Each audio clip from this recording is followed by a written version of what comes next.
Welcome to PublisHer Unmasked. This is a series of virtual conversations with inspiring and influential women working in the book industry around the world. As some of you may know, PublisHer is a worldwide community of female publishing leaders who are working to tackle the publishing industry's entrenched gender imbalance, which even today is found definitely at the executive level in many companies. My name is Hannah Johnson. I'm the publisher of Publishing Perspectives. We are an international trade magazine for the book business. And I am delighted to be speaking today to a fantastic publisher, Caroline Fortin. She's the publisher and vice president of Group Québec Amérique, based in Montreal, Canada. The group includes 3 publishing divisions, a French language book distributor, and several coffee shops. And in addition to Caroline's 30-year career running this publishing business, she's also been very active in the Canadian publishing community. She served as president of Livre Canada Books and is the driving force behind Canada's upcoming turn as guest of honor at the Frankfurt Book Fair. So, Caroline, let's jump into the interview.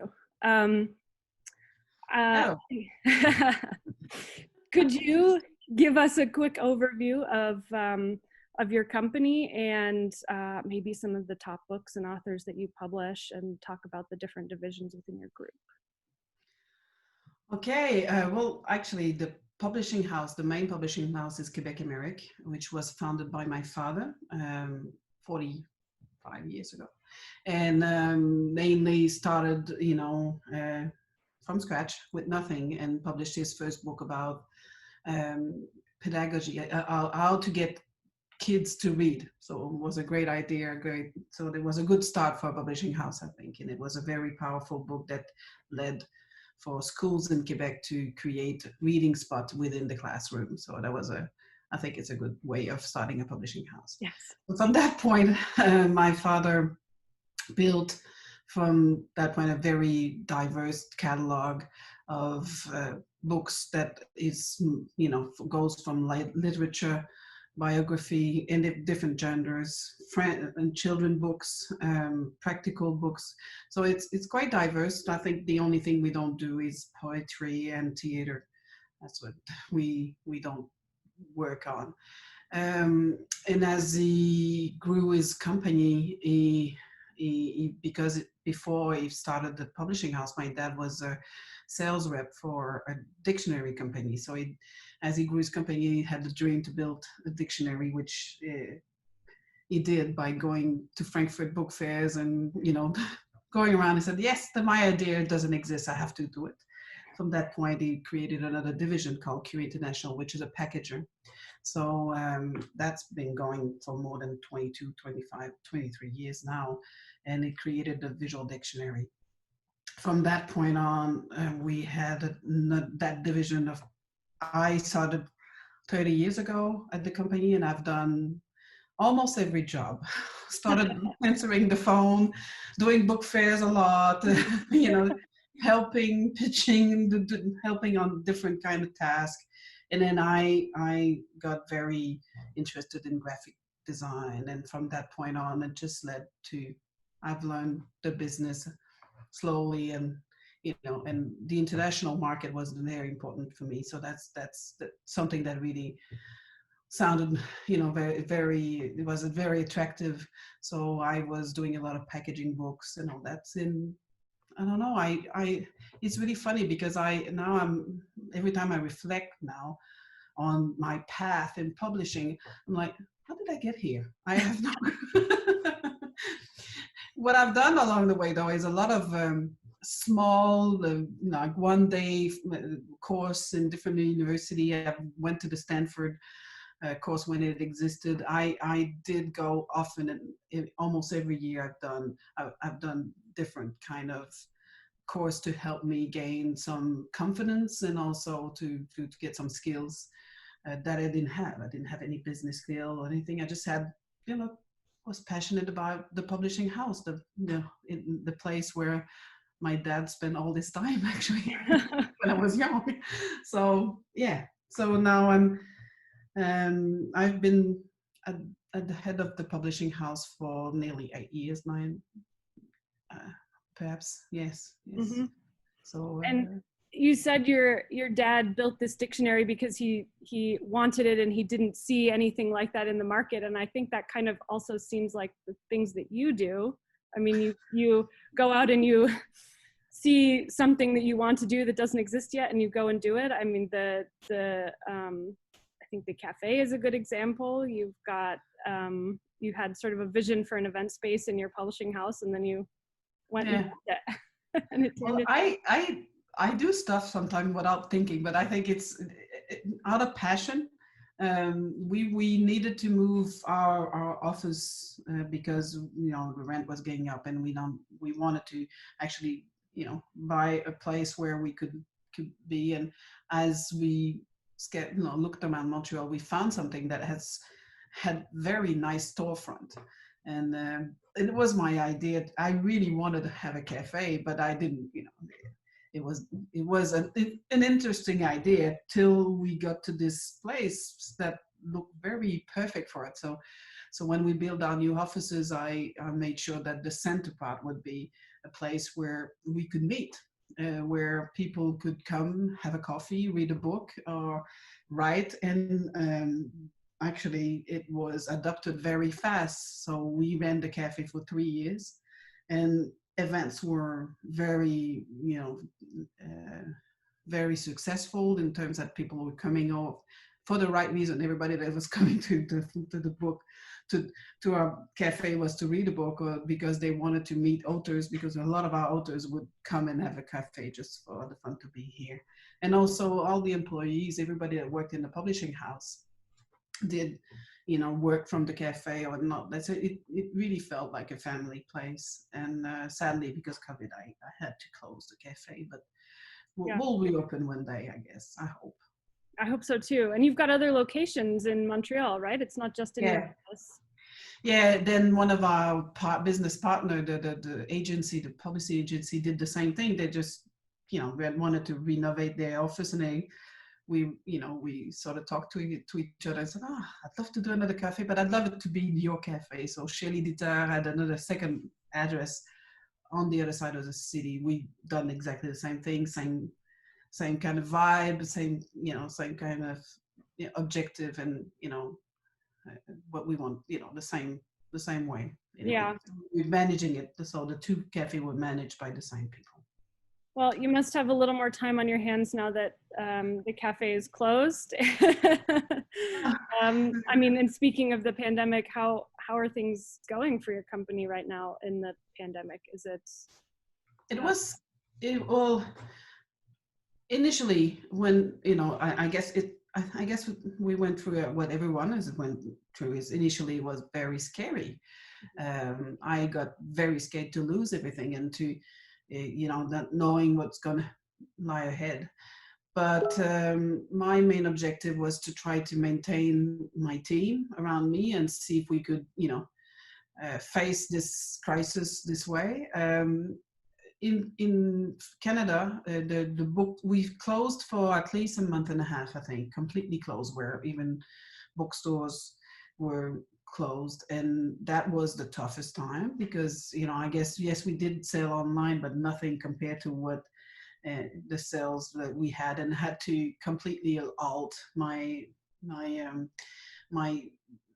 my new titles. They were meant to be released. So some of them actually got stuck in the truck. Oh no. Yeah, they were being delivered, and because the company completely alt, they just didn't deliver it, and it wasn't inside the truck. So it was quite, it was massive.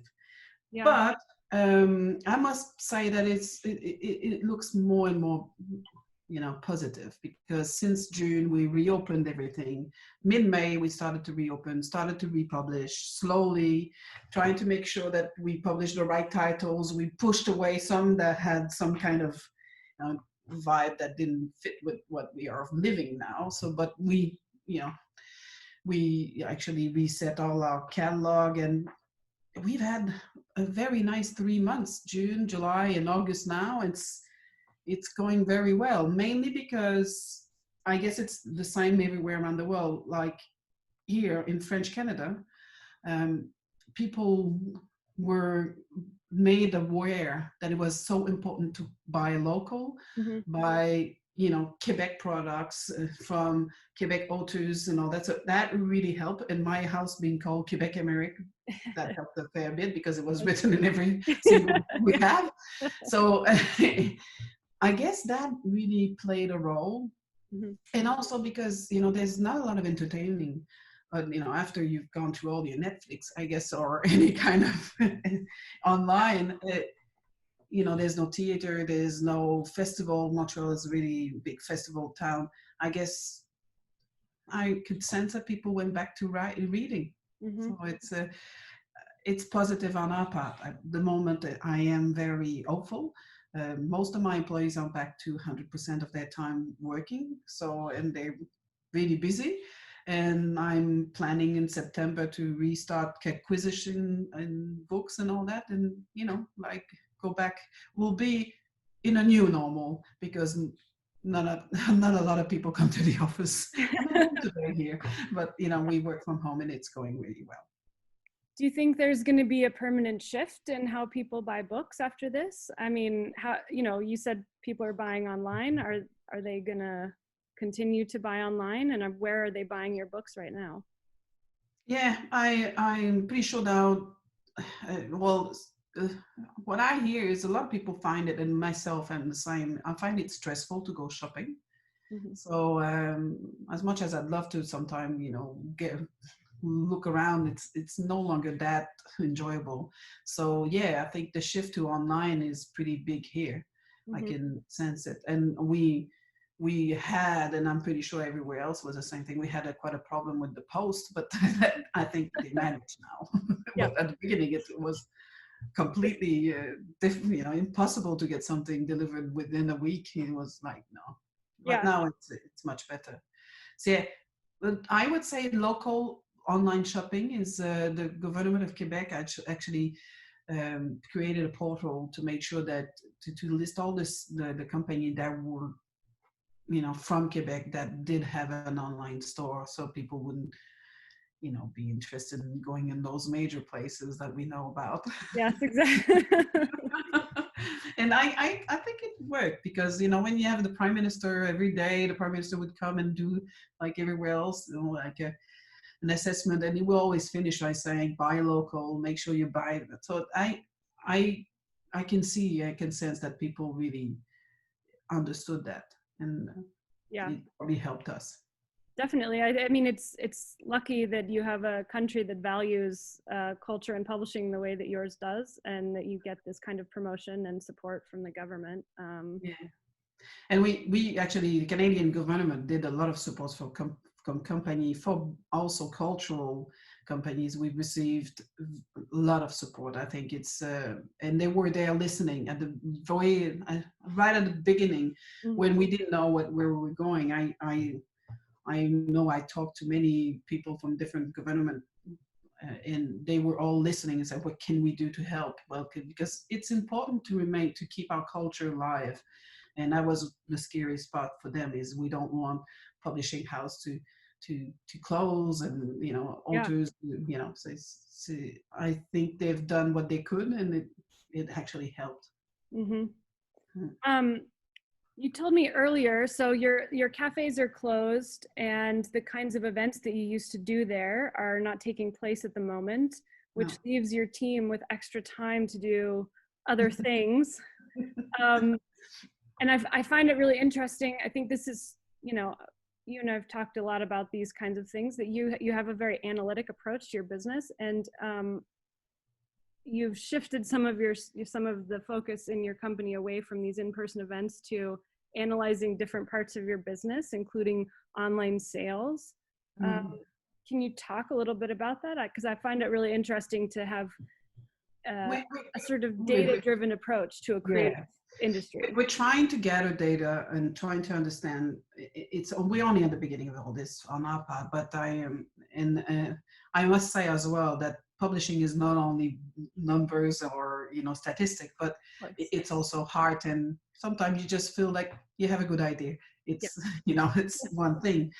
But what we're trying to do now is trying to figure out and monitoring more and more the internet, what we sell on our web shop, but also in other, and monitoring what happened, you know, that made spike in sales and all that. That actually during the pandemic, there's one book that was actually featured in one of book club, online book club. And by looking at all, you know, daily looking at our sales, we realized that that book club did have a lot of effect.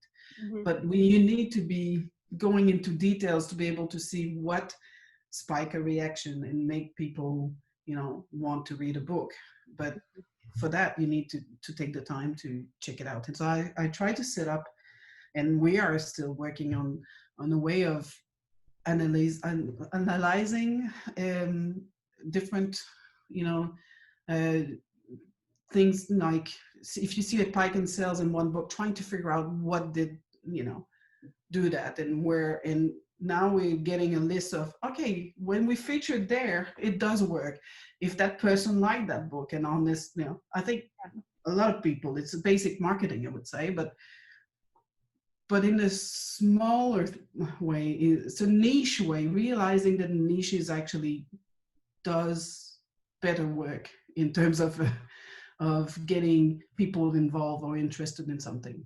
It's really, I don't know if it's I make sense, but yeah. And I mean, what strikes me also is that this is a time-consuming endeavor, because it's not like you can just download some data about who talked about your book when and correspond that to a spike in sales. You've got to do a lot of legwork to make this happen. Yeah. So and everybody now is aware in my house, editors or any kind of people that work within the publishing house is aware that if they see anything, they actually, now I've actually now setting up a place where everybody will write it down, and so we can. And we do a lot of research as well, in terms of, we've worked really hard on our covers in the past year, and I can see now the difference, making sure that we, you know, we create the cover for the readership, not for our liking. I guess it's the basic of publishing, but you always have to remind yourself, you're, you know, you're not, you perhaps, and often you're not the perfect reader for that book, you know, and you go with your feeling, but you need to think of who you really want to write, to touch, or to get attention from. Yeah, and it's hard to step outside of your own taste and try to imagine what somebody else might like. Yeah, so we work in team a lot. That's basically, I think that's a recipe for success, when everyone is capable to say what they think, and they know they're going to be listened to, and everybody. And it's funny, we have committees of 8-9 people looking at covers and trying to figure out if it's the best cover for the book, and I really enjoy listening to their conversation. I don't really get that much involved in those things, because I think they're fully capable of coming to a, you know, consensus on what the best cover would be. And it's very cool. It's very cool to see that happening. I think this also speaks to the kind of relationships and team that you have in your company. I mean, this is a tricky part of any business, to build the right team that can work together like that and trust each other. And it's, you know, it's something that you've said you work very hard on. And it's an ongoing, you have to make sure that you always always aware that the people are working good together among each other. You have to create the place that people are can feel that they have their space where they can contribute to the team. But also, I think it's the right people at the right place, you know. And it doesn't need to be the perfect, you know, the knowledgeable. I think it's mostly the attitude. If if that's what, it took me a long time before I realized that attitude is more important than anything else first. If someone has an open mind, is interested, is involved, is passionate, from that point on, they can learn a lot, and they can, they will also, people that are willing to do different tasks, they don't, they're willing to open mind, and that really paid off at the COVID. So when it happened, because suddenly we changed completely our the way we worked, and everybody, okay, I'll go to the office that day to do this. Like everybody was willing to pinch in on different kind of tasks that weren't what they meant to do, but we needed to rethink the way to work, and that moment I thought, oh, wow, I'm so happy. I have a great team. They all, willing to do whatever it takes to make it happen and make it good. So. Well, I have to say that women are emerging from this pandemic as kind of a serious force in leadership. I mean, this is happening from, independent companies all the way up to world leaders. And I think in a way, it seems like it's sort of the same approach to collaboration and team building that makes a huge difference in the outcome and the success of these projects. It's perhaps the family instinct of a woman, that to make sure that everybody gets along together. Like as a mother, that's the way I am. I want all my kids to, and there is. It's always very tough because business is tough. It's tough. You need. When you do budgeting, numbers don't have emotion, and numbers are very strong, and sometimes they tell you to take very bad decisions, but they have to take it. I think that remains the same no matter if you're a woman or a man. It's just how are you going to implement those decisions that you have to take. Like when I closed the cafe, it's just, I had 12 employees to tell, let's finish. And I actually decided to close for them because I don't think I could really modify completely the way we worked and most of them, when I talked to them, they didn't want to come back into the COVID situation and work in a cafe. So, and it was the best solution for everyone, but that was a tough decision, and it's, So sadly, I think you have to be able to juggle between those tough decisions and also to be, I am very aware of I'm trying to figure out how to be close to every employee in this moment, so I can call them, how are you? I try to make sure that, because it's difficult. When we were all in here, it was great. Every morning I would go around and say hi to everyone. So I think that's one of the challenges. It's to build a team that is good. They need to work together. And this moment, it's quite difficult.